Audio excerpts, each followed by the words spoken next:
Pessoas, vocês estão ouvindo do The Math.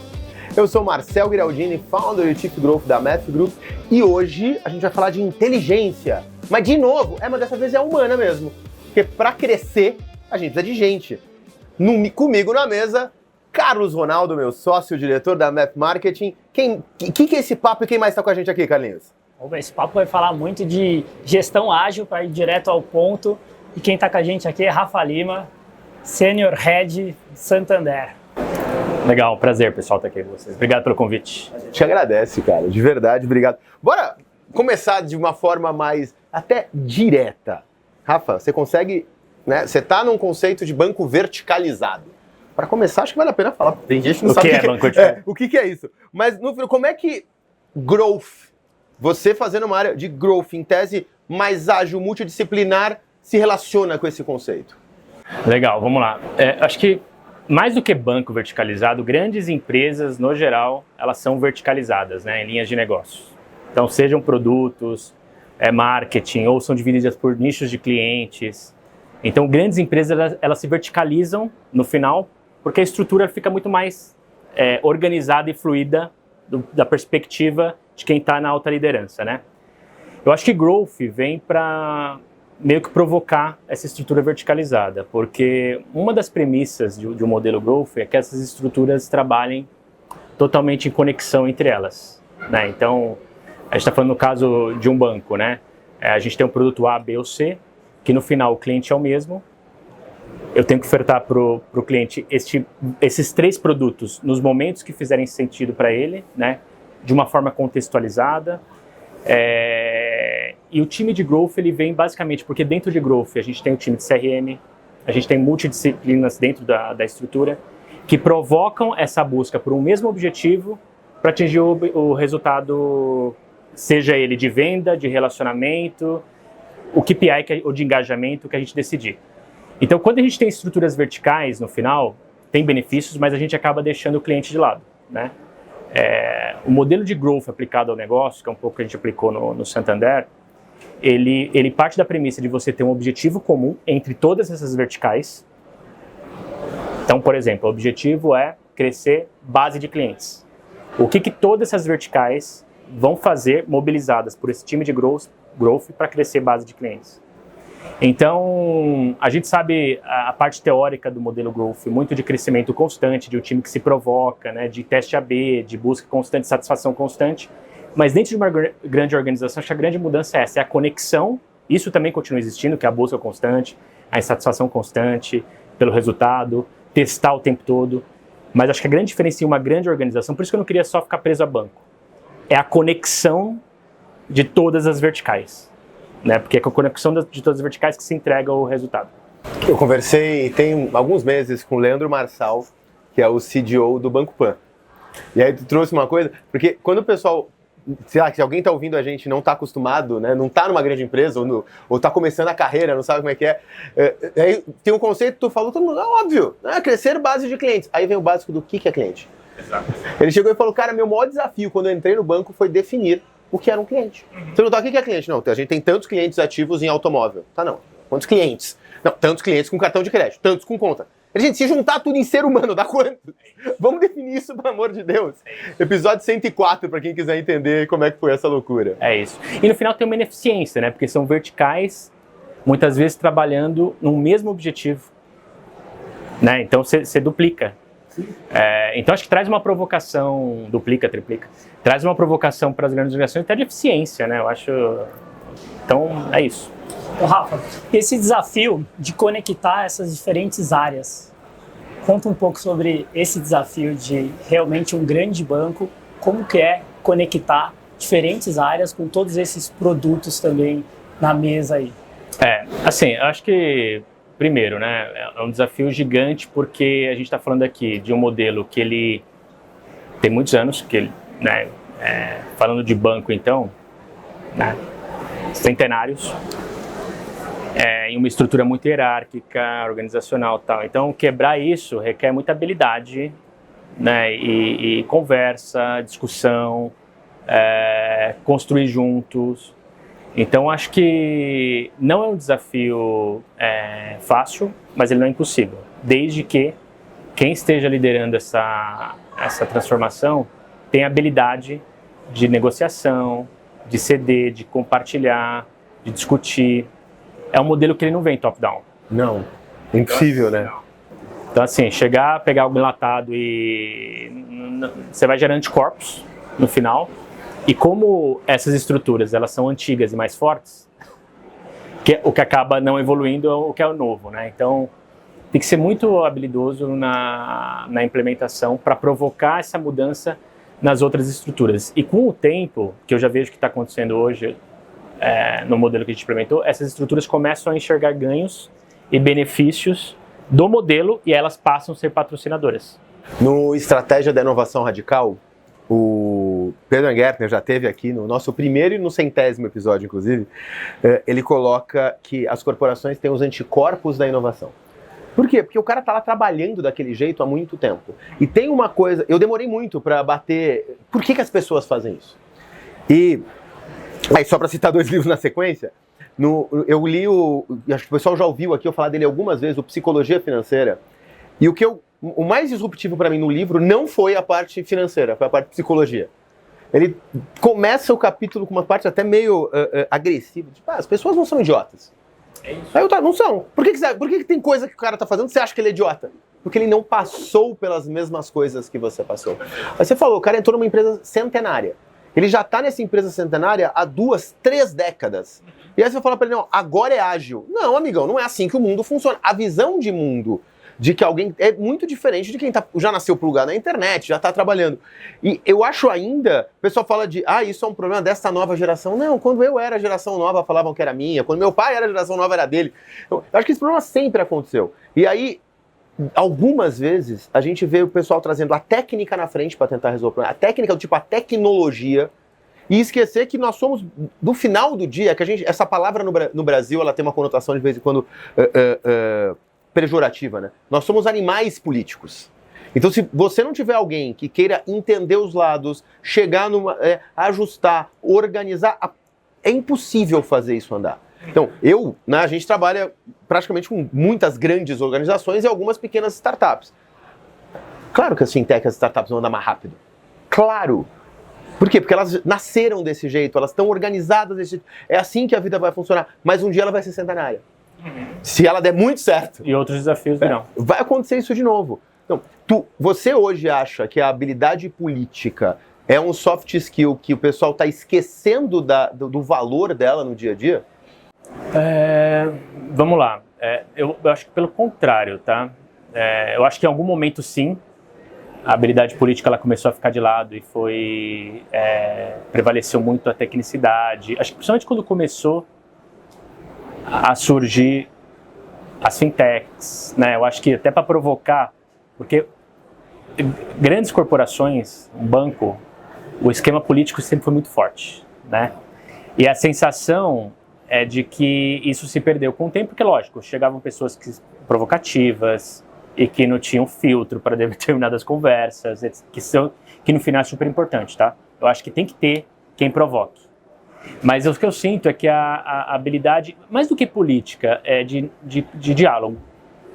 Né? Então, assim, eu acho que sem o diálogo e sem entender todas as partes, a gente não consegue implementar inovação em uma grande empresa. Né? Então, tem que ter. E o diálogo não é aceitar, não é. Assim, as duas partes têm que ceder, as provocações têm que existir dos dois lados. E é um pouco do que você comentou. Numa pequena empresa, ela já nasce com esse espírito quase de trabalhar em grupo, ela é ágil, porque é um grupo pequeno, né? Numa organização grande, primeiro que você tem que reorganizar as estruturas. Isso aqui já tem um anticorpo. Por que vai mexer no meu queijo aqui, né? Sim.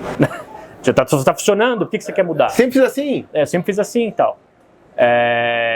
Tem um resultado que existe BAL, que em pequenas organizações não existem. Então já existe um resultado que não é pequeno, são bilhões, no caso de um banco, que já vem, que o resultado já acontece, né? Por que eu vou mexer nisso? Quanto que vai trazer de crescimento isso que a gente vai fazer?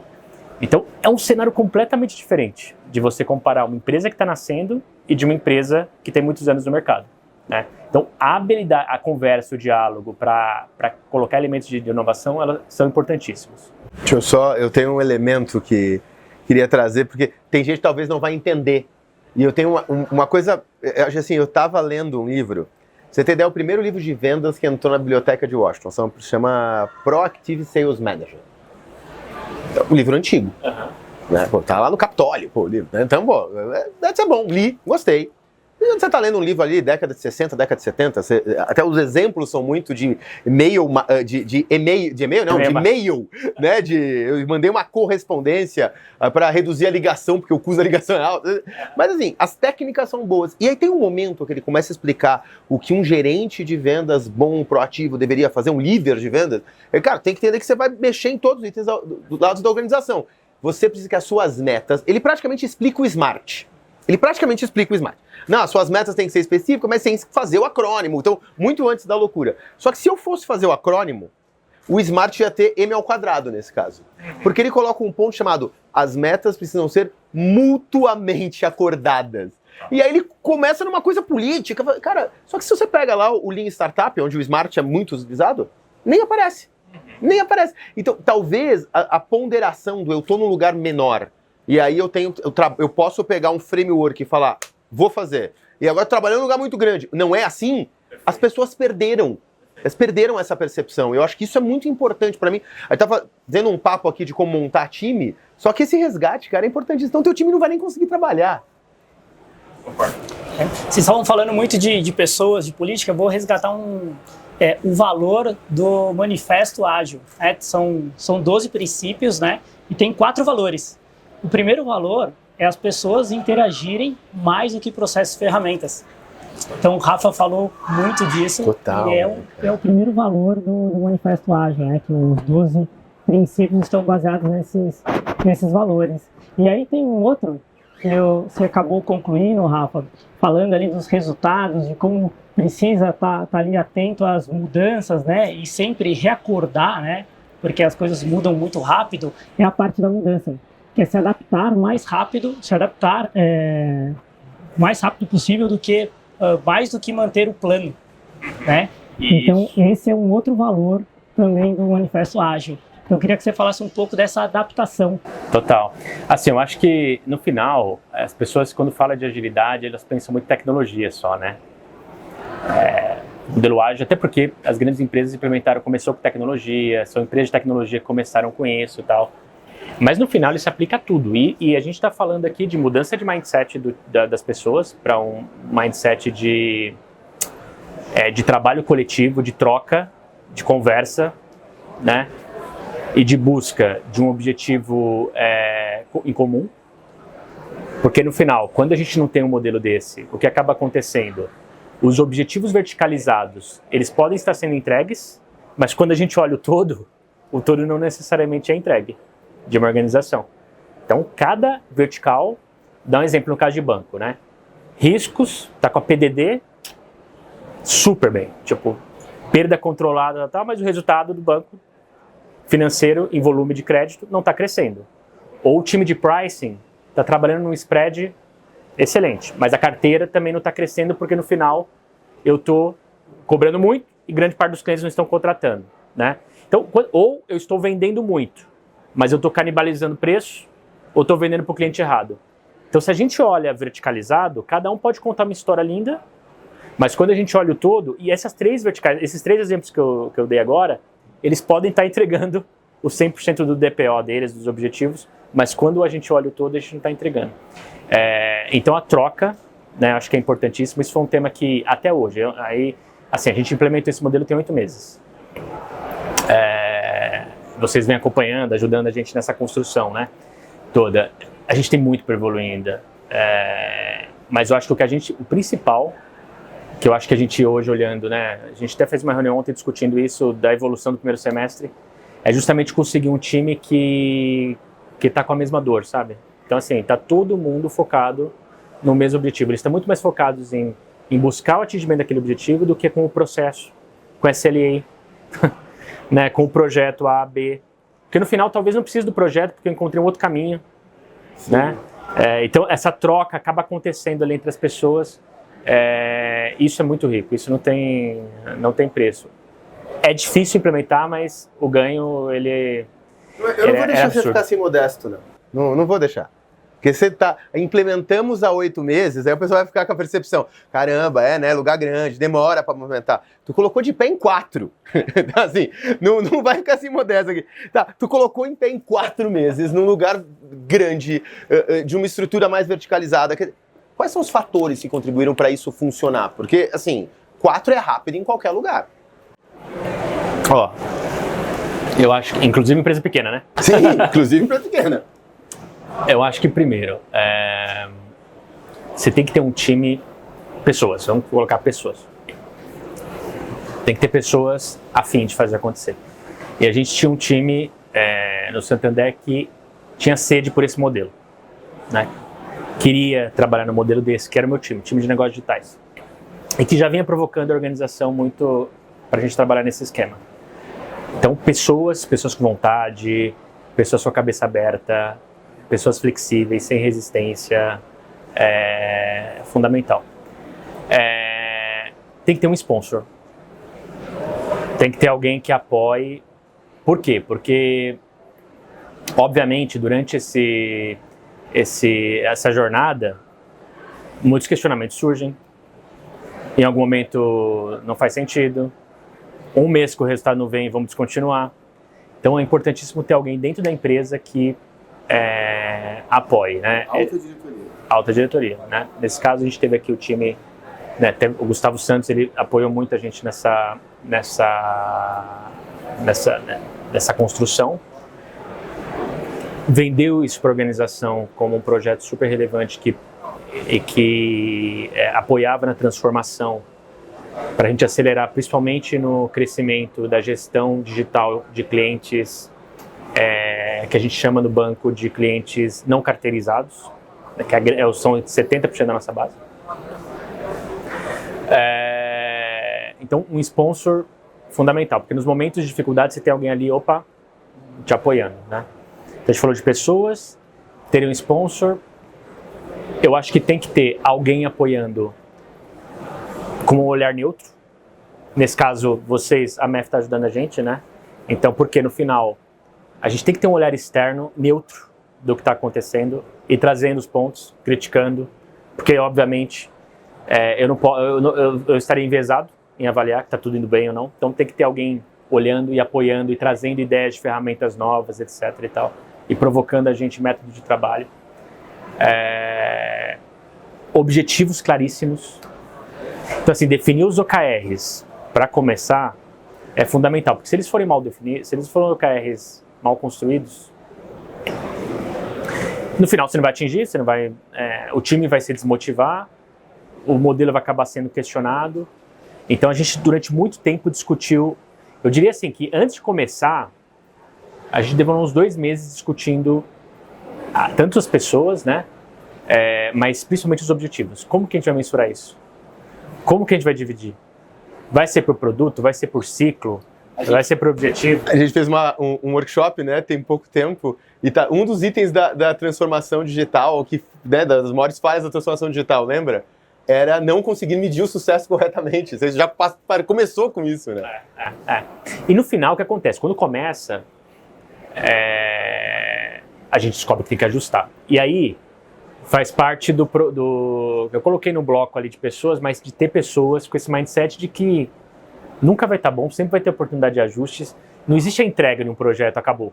A evolução é contínua.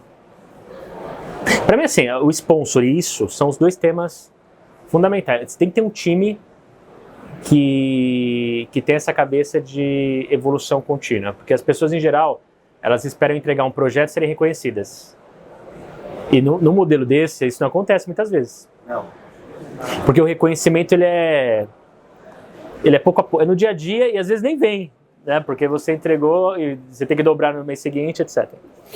Você falou da parte das pessoas terem essas entregas, né, e estarem ali dispostas a entenderem que elas precisam sempre evoluir e de forma contínua.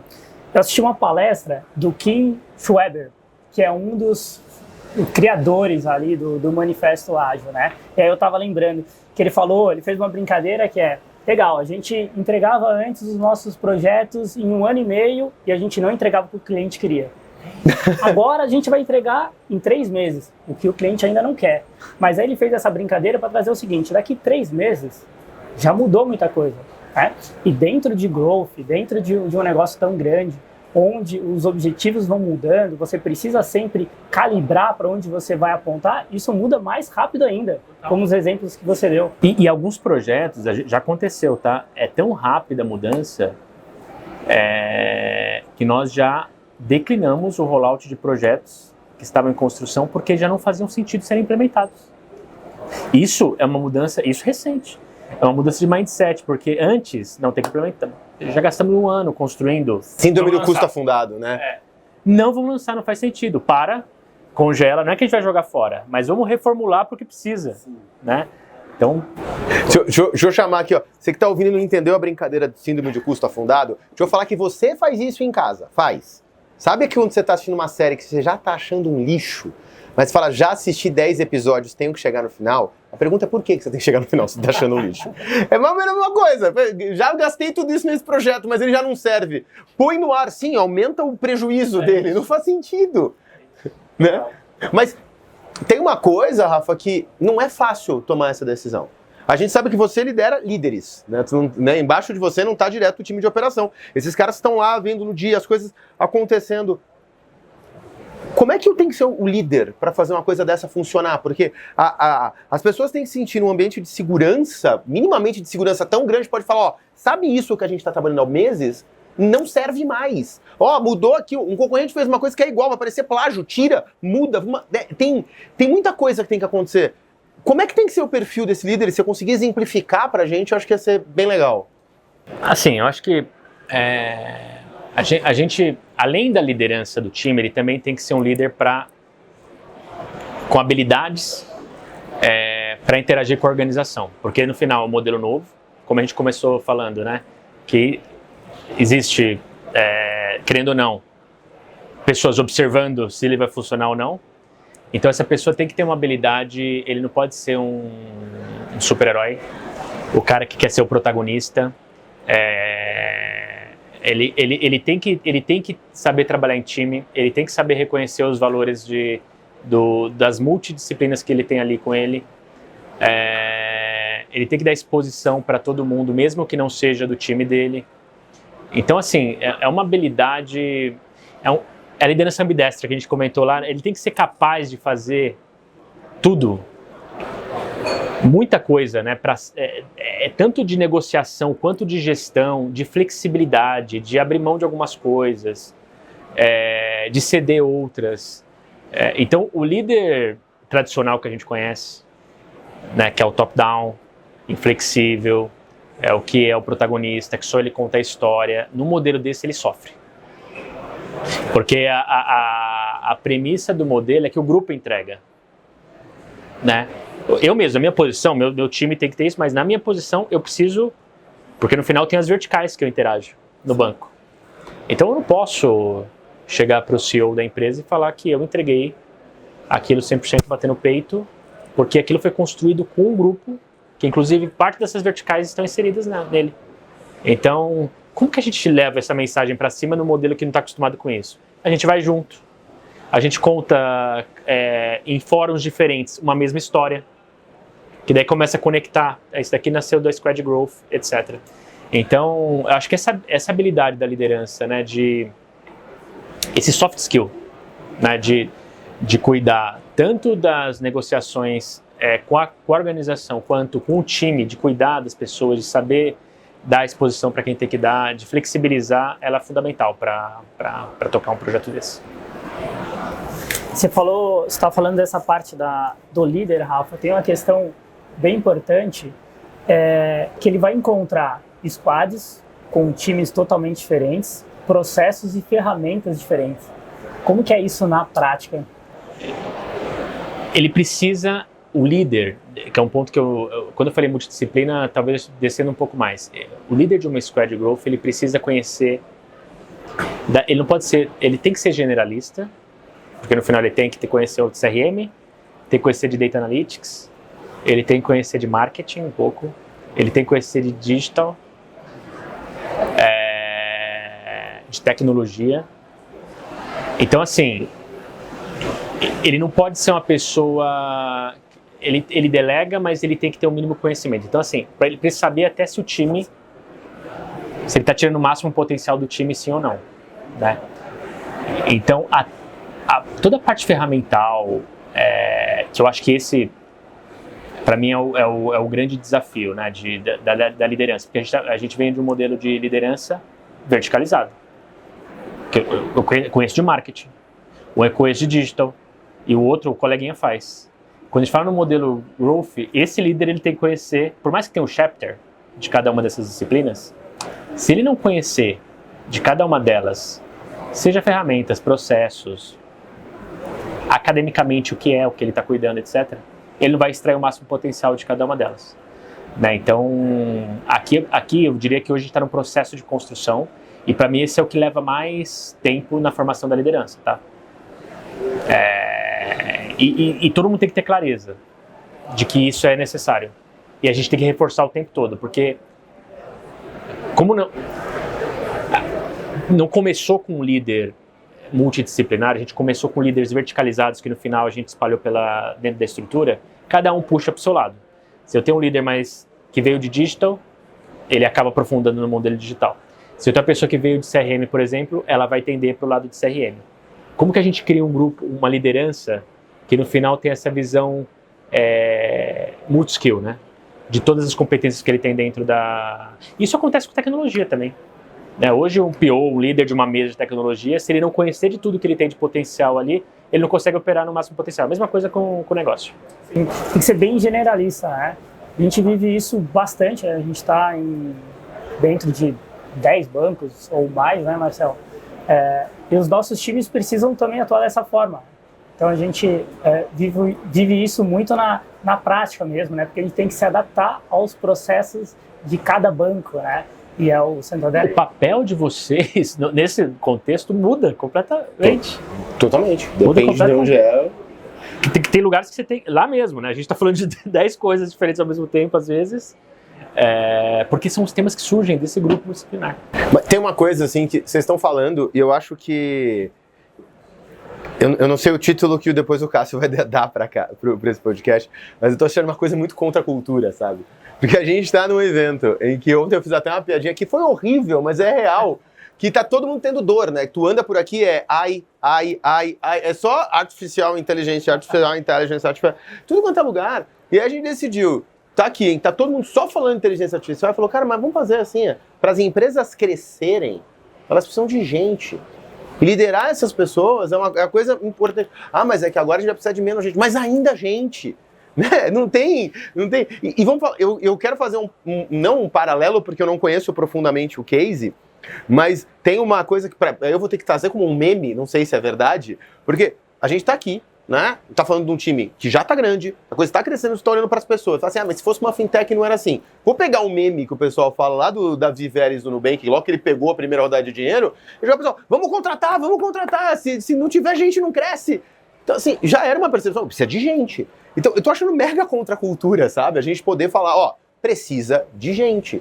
E gerenciar a gente precisa de líder bom. Estamos voltando para a administração básica, sabe? Vou tirar esses livros daqui e colocar Drucker na mesa. Que é isso, né, Carlos? Não tem uma fórmula mágica que você vai comprar uma set de tecnologia e vai funcionar. Precisa de gente boa. E no final, eu acho que eu enxergo, falando de inteligência artificial, né? Precisa de gente boa, porque no final a inteligência artificial não opera sozinha, né?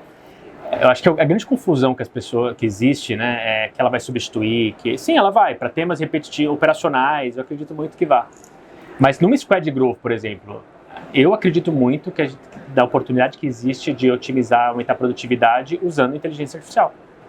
Muitas das atividades hoje, né, para construir uma comunicação, por exemplo, né, um conteúdo de SEO que a gente poderia usar, para detectar ganhas ou perdas dentro de um funil, que hoje muitas vezes a gente faz uma análise manual. A gente poderia ter a inteligência artificial ali já refinando, entregando o que é relevante. Então ela complementa, na verdade ela fortalece, mas o fator humano, eu acho que ele nunca esteve tão importante. Mas só para voltar para o líder, o fator humano é importante, tem que estar ali. Tem um negócio de AI, se você não, como líder, não criar o hábito da pessoa ir ali, investigar, usar aquela informação, não aconteceu nada. É isso. Tem que ser uma liderança muito provocativa, muito antenada, né? Eu acho que a gente falou aqui de inteligência artificial, mas tem inúmeros outros temas no mercado aí para usufruir, e que esses líderes eles precisam estar conectados e trazendo para o time utilizar, testar. No final, para utilizar qualquer nova tecnologia, né, a gente precisa que quem sente a dor aprenda muito daquela tecnologia para realmente criar uma solução. É o que a gente está vivendo agora. Então a AI está em todo lugar, mas quem realmente sente a dor ali do negócio, quem sabe que precisa resolver para a pessoa ter um crédito, porque no final a pessoa quer um crédito, o que eu consigo resolver, qual que é a dor aqui nesse meio do caminho para ela realmente ter um crédito. E aí quando ela conhece, quando a gente começa a estimular ali toda a parte da curiosidade, para a pessoa realmente começar a utilizar e ela entende o que realmente é aquela tecnologia, aí sim a tecnologia vai fazer a diferença no jogo. Mas essas pessoas precisam se apropriar disso, né? Então o líder precisa realmente estimular essa frente de curiosidade.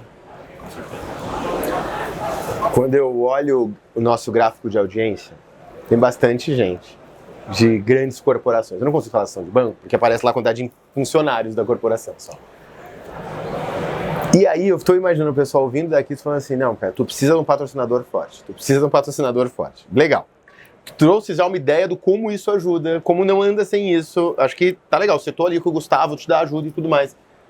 Aí o cara tá pensando, tá, mas como é que eu conquisto isso? Porque eu tô aqui na minha empresa, e a gente vai... eu sei que essa é uma constante, eu tô aqui na minha empresa e o chefe, o CEO, o presidente não quer. Ele não quer ou tu não soube falar com ele? Como é que você daria um coaching agora para quem está ouvindo a gente? E vendo a gente, né? O costume de estar sempre só gravado em áudio. Do como conquistar esse patrocinador. Vamos lá.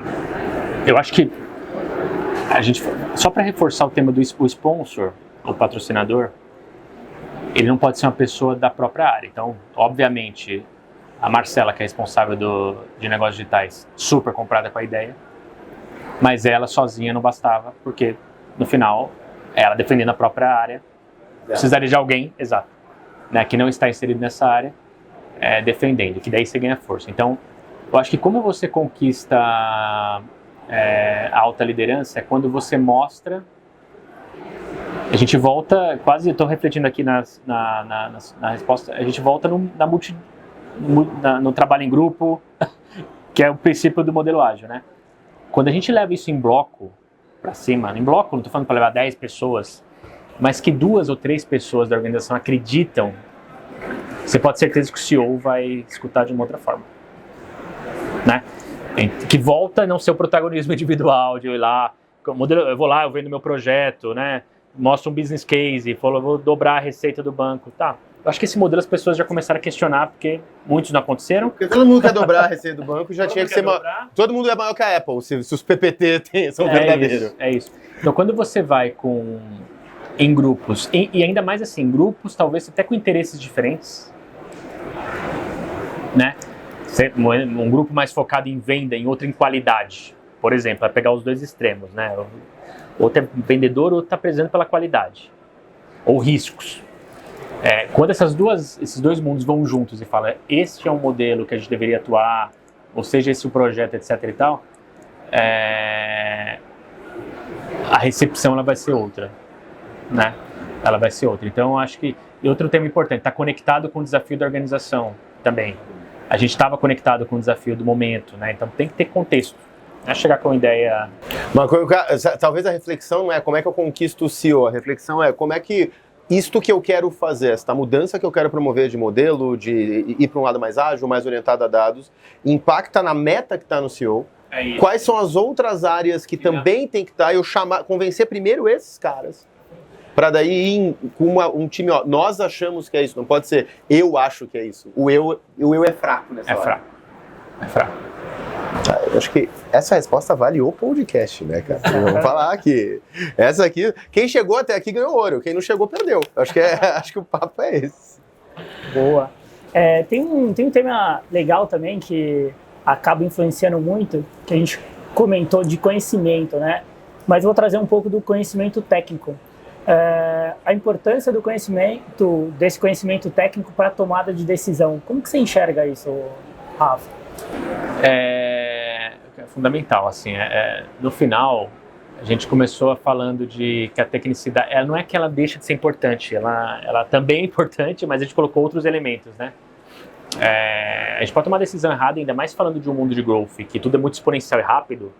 Você pode estar tomando uma decisão errada se você não tiver embasamento, ou se você não estiver usando a ferramenta da forma correta, ou se você não tiver domínio dos dados que estão ali sendo apresentados. Então, um líder... E ser técnico, acho que talvez a maioria que está escutando aqui a liderança, não sei, né, não é saber fazer. Eu mesmo sou uma pessoa que não nasci no mundo da tecnicidade, sempre fui um cara de negócio, né? Mas eu sou minimamente curioso em entender o que tem disponível, né, quais são as ferramentas que nós temos, como elas operam. Você tem que ter times bons, técnicos, sim, com você, que saibam usar, que saibam te alertar, né, quando tiver uma oportunidade ou quando algo estiver errado, ou quando tiver algo no mercado que seja interessante contratar. Então, respondendo a sua pergunta, sim, para mim é uma premissa. Não que ele seja técnico, mas sim que ele valorize a tecnicidade, entendeu? Acho que essa é a frase. O líder ele precisa valorizar a tecnicidade dentro de um grupo de trabalho como esse Growth.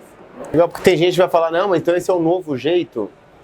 Quem acha que isso é um novo jeito de valorizar a tecnicidade, entender para que servem as coisas, não precisa programar, eu convido ou ler, ler eu acho melhor, apesar do filme ser muito bom, ler a bibliografia do Jobs ou assistir o filme do Jobs, porque eles nem tentaram inventar que o Jobs era um cara de tecnologia, ele não era, nitidamente não era.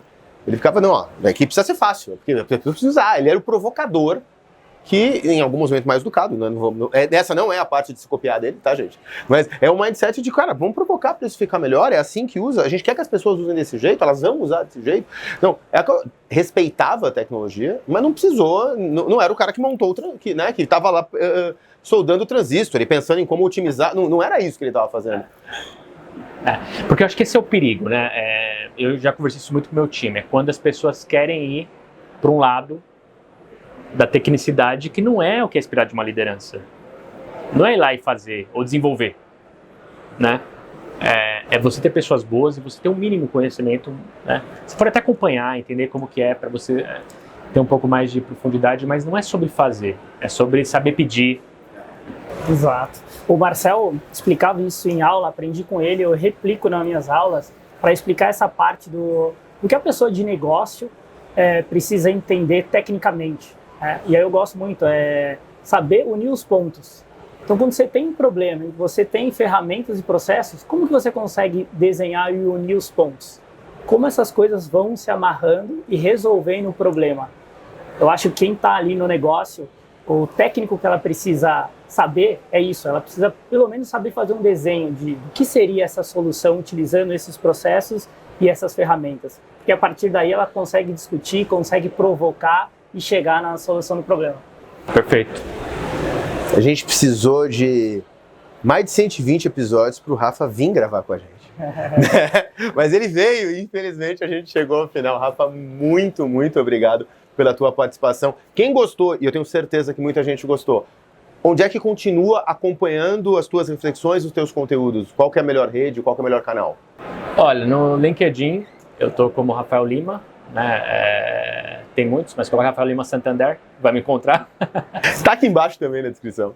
E é isso, né? Foi um prazer ter aqui com vocês. Eu acho que a gente está Ontem eu estava discutindo com o time, né? O que a gente está construindo e deixando como legado, assim, sabe quando te dá aquele tesão profissional? O olho brilha. O olho brilha, porque é uma transformação que não é pequena, né? Numa organização super relevante, de 170 anos de história, que com certeza se reinventou muitas vezes para ter 170 anos, e está se reinventando mais essa.